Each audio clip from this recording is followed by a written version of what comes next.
बच्चों आगे देखते हैं। सूरदास जी लिखते हैं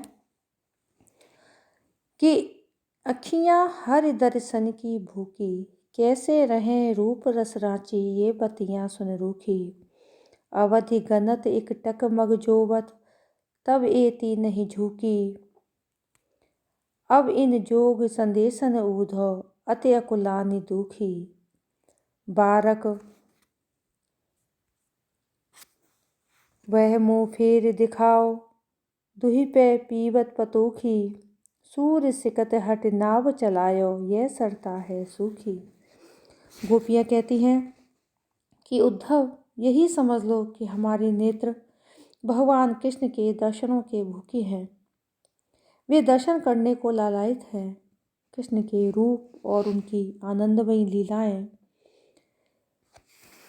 देख चुकी ये आँखें आपसे मुख से निराकार संबंधी नीरस बातें सुनकर कैसे संतोष करें।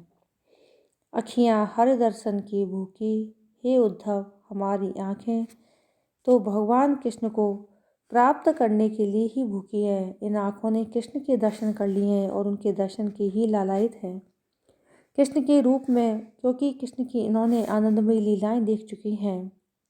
आँखें आपके मुख से निराकार संबंधी नीरस बातें सुनकर कैसे संतोष कर सकती हैं। अवधि गनत एक टक मग जोवत, एति नहीं झूकी। हम कृष्ण के लौट कर आने की अवधि की गणना करती रहती हैं और एक टक उनके आने के मार्ग को निहारती रहती हैं। जब से कृष्ण यहाँ से गए हैं तब से इन आँखों ने पलकों को नहीं झपकाया है। हम कृष्ण को लौट कर आने की अवधि की गणना करती हैं, टकटकी लगाकर बाट जोती रहती हैं।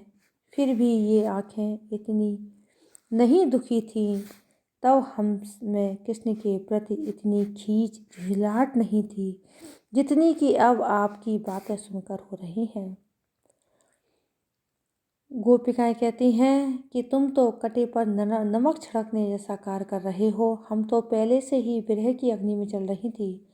तुमको आया देखकर हमें लगा जैसे कि सूखी हुई सिक्ता के ऊपर बारिश की बूंदें पड़ने वाली हैं, लेकिन तुम्हारे मुख से निर्गुण निराकार ब्रह्म की बातों को सुनकर हमारी जो वेदना है, हमारी जो पीड़ा है, वह और अत्यधिक बढ़ गई है। हमारा मन अकुलाने लगा है। हे उद्धव तुम्हारा संदेश ने हमको और अत्यधिक व्याकुल कर दिया है। बारक मुँह फेर दिखाओ, दुही पे पीवत पतोखी। आपके मुख से योग की बातें सुनकर, ये उपदेश सुन सुनकर हमें अकुलाहट होती है, बहुत कष्ट होता है। पत्तों में दुहा गया गायों का दूध जिस मुख से पिया करते थे, उस मुख को आप यहाँ लाकर दिखा दो। पत्तों के दोना बनाकर हम कृष्ण को जो दूध पिलाया करते थे गाय का, अब तुम हमें उस मुख को दिखला दो। सूर सिकत हट नाव चलायो, यह सरता है सूखती। आप योग की बातें कह रहे हैं, हमसे योग साधना कराने की आपने जो हट कर रखी है उसका कोई लाभ नहीं है।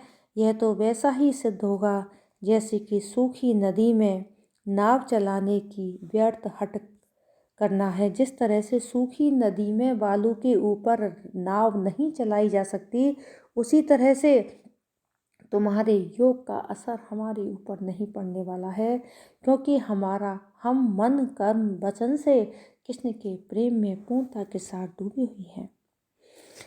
गोपियों के कथन से उनके दोहरे दुख की व्यंजना हो रही है।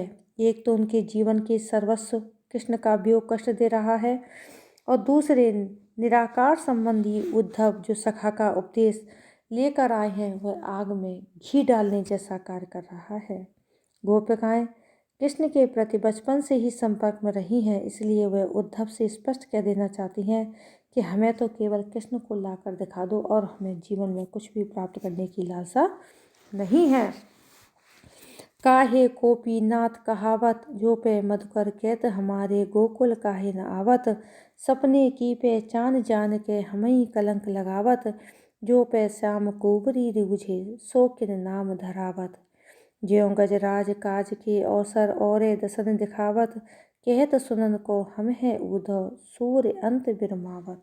आगे गोपियाँ कहती हैं कि तुम तो गोपीनाथ बन गए हो, व्यंग करती हैं तुम तो गोपीनाथ पर, ये तुम कुब्जा के प्रति तुम्हारे अंदर जो भाव उत्पन्न हुआ है, हे कृष्ण तुम तो गोपीनाथ नाम को व्यंग करती हुई तब से कहती हैं कृष्ण स्वयं को अब भी गोपीनाथ तथा गोपियों के स्वामी कहलवाते हैं। हे मधुकर, यदि वह हमारे नाथ कहलाते तो गोकुल लौटकर क्यों नहीं आते। वह एक तरफ तो यह कहते हैं कि हमारी उनकी सपने की सी अर्थात बहुत थोड़ी सी जान पहचान है, और फिर स्वयं को गोपीनाथ भी कहलवाते हैं। गोपीनाथ क्यों कहलवाते हैं। जो पे मधुकर कहते तो गोकुल क्यों वापस लौट कर क्यों नहीं आते। कहते हैं सपने जैसी जान पहचान थी, यह कलंक हमारे ऊपर क्यों लगवाते हैं। और यह गोपिकाएं कहती हैं कि अगर उस कुबड़ी दासी कुब्जा पर रीझ गई हैं तो हमारा नाम उसी के नाम पर कुब्जानाथ कुब्जापति क्यों नहीं रख लेते। भाव यह है कि उन्हें गोपीनाथ समझकर सारा संसार हमें कलंकित समझ रहा है, क्योंकि यदि वे हमारे स्वामी होते तो हमारे पास न रहकर कुब्जा के पास क्यों चले गए। उनका यह काम तो हाथी के दांत दिखाने के बराबर है। हाथी के दांत खाने के और दिखाने के और होते हैं।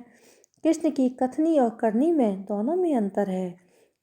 ज्यों गजराज काज के अवसर और दसन दिखावत, जिस तरह से गजराज के दांत दिखाने के और खाने के और होते हैं। कहत सुनन हो हम हैं ऊधो सूर्य अंत ब्रह्मावत।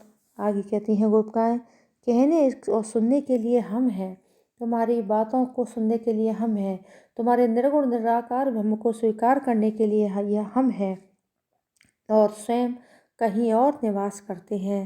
हे कृष्ण, तुम एक बार लौटकर क्यों नहीं आ जाते। तुमने इतनी निष्ठुरता कहाँ से सीख ली। हे उद्धव, तुम अपना निर्गुण निराकार रूपी ज्ञान को अपने साथ ले जाओ।